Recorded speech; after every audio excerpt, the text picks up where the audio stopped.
Oo. So posh. Saan nagkaalit ang inspirasyon na to? Lovely, sabi nga, di ba? So ang tanong pa lang, dito nagkasunod pa kayo ni Ara sa pagiging feng shui, kasi parang everything around here is talagang sinusunod mo pa yun. Is Ara feng shui girl na mahilig? Ako napakahilig yan. Sa charms. Yung charms ko. Actually, even sa old building namin, which is across the road, ano din siya, half house, half office noon, hindi na lang nagkasya yung mga empleyado, kaya nagtayo kami ng ganito. Pero we started parang 12 years ago. Kasi pareho kami ng husband ko, Year of the Dragon.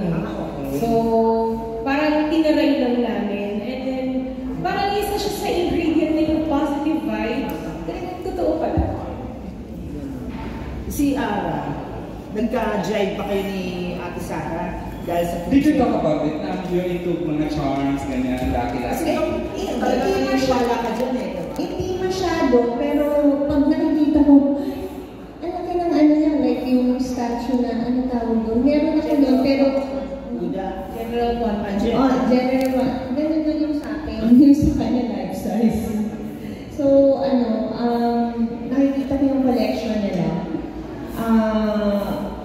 Wala naman masama na magpa-feng shui. So, pero hindi pa kami nag-chichikahan about sa feng shui thing. Okay. Isa na lang question for Ate Sara. Handa ka na bang bumangga? Sabi nga nila parang ang hirap ng gagawin mo kasi father yung family. Gaano ka kahanda? Kasi di ba marami ka rin bashers, maraming mga komento, paano kung hinaharap yung mga ganyan? Actually, I try to avoid social media, really any comments. Para I can always project sa harapan ng tao, positive vibes na. So, punching bag is my husband. So, siya yung sumasalo. Yeah, siya sumasalo lahat ng mga negative comments, no? And totoo, pag yan ang pamanggain namin. Pero, like I always say, pag nagsispeech ako, win or lose, pero win sana, no? Ang winner pa rin kami at the end of the day, eh. Why? Kasi ang dami namin natulungan na tao. Hindi mapapantayan yan sa any politics. Kaya parang winner na rin kami kasi at the end of the day, ang dami namin na it's satisfying na makatulong ka sa kapwa mo. Thank you very much. Thanks, Ate P. We will entertain mga 2 to 3 more questions. The first of the 3 will come from before si Alan, saan ko muna tayo? Alan ko, gusto mo magtanong. Siguro lalo na yung mga fans mo, mapapasok ka ng politika. Kasi parang, syempre madala ka na makikita on television or on movie. Pero ikaw ba personally, meron kang kumbaga, target na after na magawa mo yung part mo, back to showbiz ka fully? Or talagang tuloy-tuloy yung pagpasok mo ng politika at higher position, parang ganyan. Ganun na ba kalayo, Mars? Yung plano mo sa public service, sa politics? Kumbaga, ang showbiz, andyan yan eh. Hindi mawawala yan. Ibigay ni Lord na manalo ka. Siyempre, mag-focus tayo dito. Pero katulad nga ng sinabi ko, meron pa ako kasi movie na hindi natapos. Patapusin siya after election. Pero madali na gawin sa movie ngayon. Hindi na katulad noon na 8 months kung tapusin, di ba ngayon? Ilang days na lang matatapos mo na yung isang movie. Tatapusin ko lang yung contract. But pag nagising ako dito and focus, magagawa naman ng ano yan, manari if there's really a good offer na parang si Ninang Vilma, di ba? Ay, oo. Nakakagawa rin siya ng movie once in a while kahit nung nakaupo siya. Pero nakafocus siya sa public service. So siguro, baka ganun, we'll never know. Bahala na si Lord, pero magpo-focus ako sa public service pag tayo nanalo. Of course. Speaking of si Ray Pumaloy, made it. Hi, Ray! Oo, nakita ko naman si Ray eh. Hi, Ray! Oo, maybe. Okay. Ayun na po, thank you. Okay ka na? Uy! Bakit hindi programa sa mga special children. Ito ba something na napag-usapan niyo kasi yung alam ko, kapatid mo is a special child. Yeah. Another case of a special child with a special needs. Was it a common thing for you both about that? Actually, no, common sa amin, if Miss Ara has a sister na may special needs, all 4 of my 3 kids were clinically diagnosed with ADHD. So, medyo very close to our hearts ng mga PWDs na makabigay tayo at makababa ng programa. Kaya number 1 sa amin ni Ate Sara yung PWD dahil nga sa mga kids niya. And ako nga, dahil kay Nina, kay Baching. Di ba kasi kaya ako nagkaroon ng foundation and nagkaroon ako ng advocacy and kaya ako nag-start din tumulong because of my sister. Yun. So common talaga na. Innate yata kay Ana talaga yung puso para sa mga child with special needs. Okay, go ahead. You're good? And for the last question, I think si Wendell. Wendell, magandang tanong. Ano may pressure? Ayan si Wendell. Grabe na ang social warrior mo. Tuwing magbukas ako ng Facebook, ako yun na talaga. Ang dami na natutulungan ito sa Pasig. Talagang matindi ang campaign mo na sa social media. Ngayon kaya ako nga parang gusto ko na Lumipat?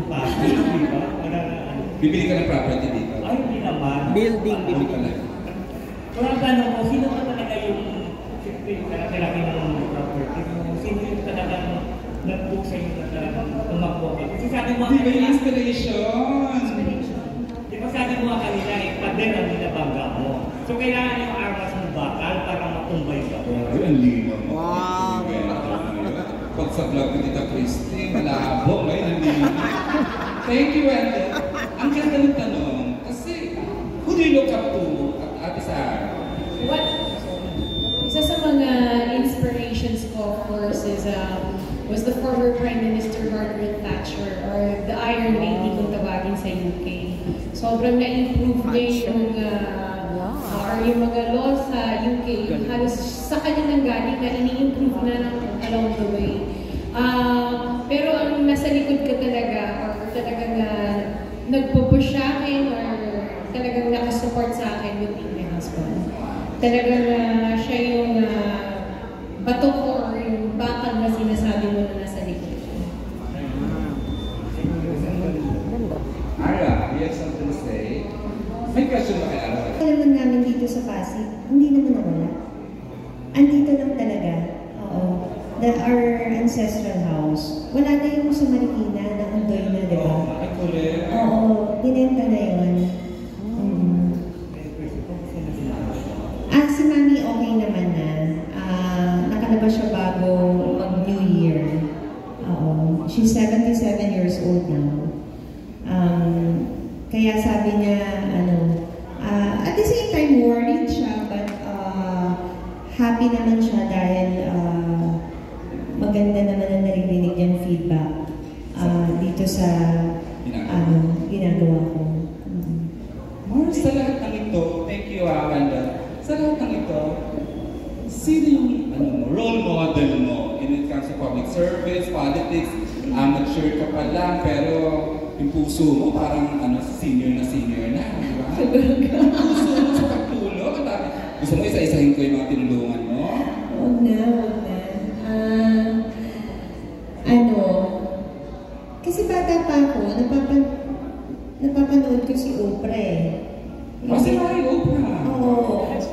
Diba, si Marie Oprah, diba sikat yung show niya dati? So, nakalakihan ko yung panonood ng show niya. Yung ginagawa niyang pagtulong. So, parang na-inspire ko dun. Dala-dala ko hanggang sa naging artista ko. Yun. Ang well-rounded din ni Oprah, no? Oo. She's into helping. Yeah. Anything local or? Local. Si Oprah talaga ever since. Ano local Oprah na lang? Sino ba local dyan? Oo, kung tinatanong ko. Pero syempre, kung sa artista na from artista na naging public servant, si Ninang V, kasi marami din siyang natulungan. Oo.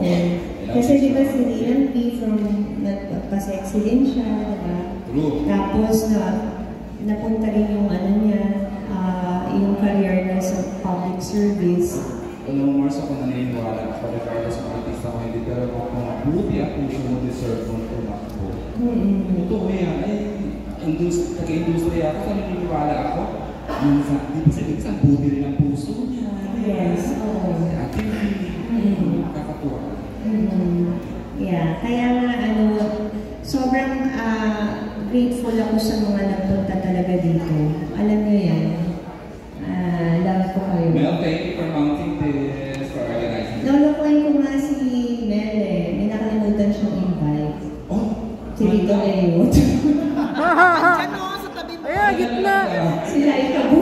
Si Laika mo naka-wheelchair. Oo. Sayang hindi niya naabutan to. Journey ko na to. Grabe ang tulong ng inyong mga kapatid for the last 3 decades na. Andun siya sa Loyola. Oo, binigay mo doon isang slot ng we own na. Yes, Pinapa-operasyon din sa mata ito. Countless na people. Okay,